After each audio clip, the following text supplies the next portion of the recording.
ఏమిటి శివుడిలో ఉండే గుణాలు? ఆయనకి ఏమీ లేదు, కానీ అందరికీ అన్నీ ఇస్తాడు. కుబేరుడికి ధనం ఇచ్చింది ఆయన, లక్ష్మీదేవికి ధనం ఇచ్చింది ఆయన, సరస్వతీదేవికి విద్య ఇచ్చింది ఆయన. శివప్రసాదం వల్ల కవిత్వం వస్తుంది, సరస్వతి అర్చన వల్ల నిలబడుతుంది, రాదు. ఇచ్చేది శివుడు. ధనుర్విద్యకి మూలం శివుడు, అక్షర విద్యకి మూలం శివుడు, ఆయుధ విద్యకి మూలం శివుడు, నాట్య విద్యకి మూలం శివుడు, అన్ని విద్యలకు మూలం శివుడు, సంగీత విద్యకు కూడా మూలం శివుడే. అందుకే మనం అక్షరాభ్యాసంలో శివాయ గురవే నమః అని రాస్తాం.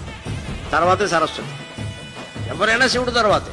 ఏమిటి శివుడిలో ఉండే గుణాలు? ఆయనకి ఏమీ లేదు, కానీ అందరికీ అన్నీ ఇస్తాడు.